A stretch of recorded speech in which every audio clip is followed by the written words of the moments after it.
Esses barris de bambu estão há mais de 100 anos fechados. Dentro deles estão ossos de dinossauros. Os barris vieram de uma antiga colônia alemã na África. Eles são parte da histórica expedição Tendaguro, na qual foram escavadas cerca de 250 toneladas de ossos de dinossauros. Tudo foi levado para Berlim. Só agora estão sendo abertos, mas de maneira digital com tomografia computadorizada. Os resultados e o que isso revela sobre o colonialismo alemão é o que contamos agora.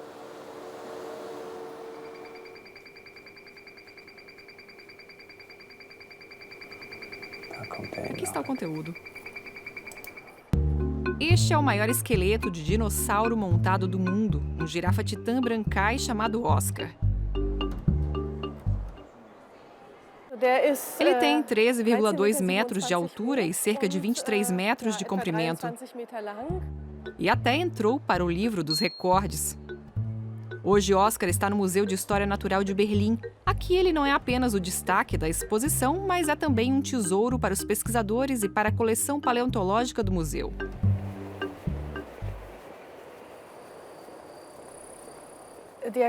O girafa titã é um dos maiores saurópodes que existe. Por isso, ele representa essencialmente todo esse grupo de saurópodes que foram os maiores vertebrados terrestres de todos os tempos. A maioria desses dinossauros viveu na Terra há 150 milhões de anos, na África Oriental, na atual Tanzânia. Os ossos foram desenterrados durante a expedição Tendaguro numa antiga colônia alemã. A expedição alemã Tendaguro ainda é considerada uma das expedições paleontológicas de vertebrados mais bem-sucedidas, porque uma grande variedade de dinossauros foi encontrada em uma área relativamente pequena. Ótimo para a ciência, mas ainda assim exploração colonial. Ina Reumann, historiadora do museu, está estudando esse aspecto. As escavações ocorreram de 1909 a 1913 no Monte Tendaguro, no que hoje é o sudeste da Tanzânia. Naquela época, o paleontólogo alemão Werner Janisch, um dos líderes da expedição, escreveu um diário. Tem uma parte no início que é impressionante. Ele escreveu: de preferência, escavaríamos o morro inteiro. No fim, eles levaram 250 toneladas de material. É muito material. É difícil imaginar como eles transportaram tudo isso. Foram pessoas que transportaram, e isso também temos que ter em mente. Cerca de 500 pessoas da região participaram das escavações. Elas desenterraram os fósseis petrificados, embalaram tudo em argila e grama e depois colocaram o material em caixas de madeira e barris de bambu. Tudo foi documentado com fotos. Como é comum nas imagens racistas coloniais, essas pessoas geralmente não são nomeadas. E claro, isso reflete na visão que temos desses homens, essas pessoas que não podemos nomear, mas que foram cruciais para a expedição. Os trabalhadores levaram os fósseis até o porto de Linde. Foram 4 ou 5 dias de caminhada. Eles levaram 250 toneladas de fósseis ao longo de 4 anos. De lá, a carga foi enviada para Berlim. O grande número de pessoas que participaram dessa expedição diz muito. Musa Sadok é professor na Universidade de Dar es Salaam, na Tanzânia. Ele pesquisou a história oral da expedição.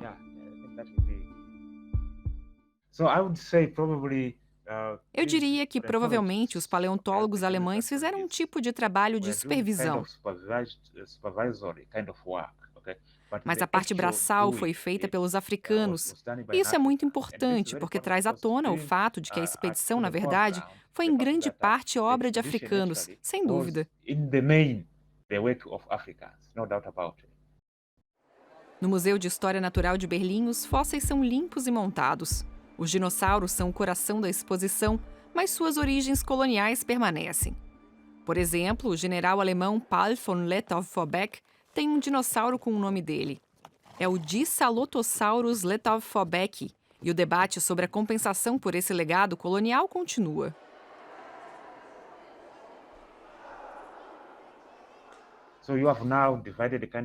As pessoas têm opiniões diferentes nas aldeias.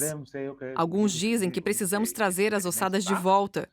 Outros dizem que não precisamos disso de volta, mas que o governo alemão, pelo menos, deveria pagar algum dinheiro às comunidades por levarem essas ossadas que, na verdade, pertencem a esta área de Tendaguru. É nossa herança.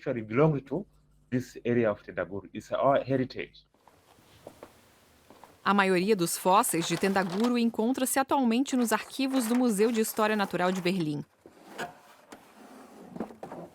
Eles ainda estão sendo usados para pesquisa, por exemplo, para descobrir como os dinossauros se moviam e exatamente onde os músculos estavam fixados.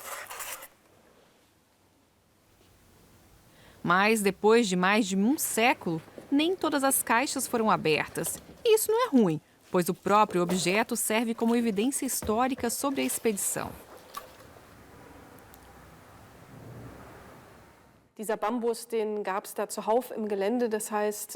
Havia bambu em abundância no local, então era fácil de coletar, e eles crescem rápido. Essa parte que vemos na ponta foi importada da Escandinávia, porque não havia árvores grandes na área. E há também um pouco de grama. É a grama da savana, que foi colocada para evitar que o conteúdo se movesse durante o transporte.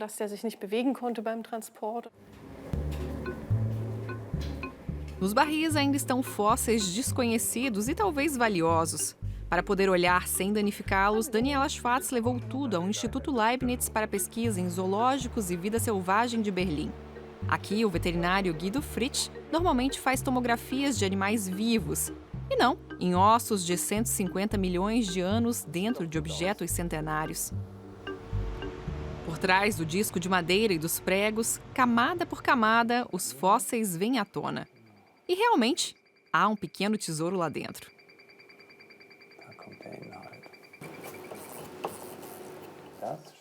Parece um maxilar. Parece a parte de trás, sim, esse é o resto da mandíbula. É incrível, na verdade é o resto da mandíbula inferior. Agora analisamos a tomografia de perto e encontramos 3 restos de mandíbula do pequeno Dissalotosaurus. Isso é muito especial para nós, porque temos apenas alguns restos de crânio desses dinossauros. Essa mandíbula tem até um dente. Essa é a raiz do dente. E as outras peças contêm outros menores de reposição, porque esses dinossauros podem trocar os dentes, algo que ainda não foi estudado. Estou ansiosa para tocar nessa peça, é realmente muito especial. Talvez esse barril seja aberto e a valiosa mandíbula possa ser estudada. Os outros 39, ainda fechados por enquanto, só servem como arquivos da história colonial alemã.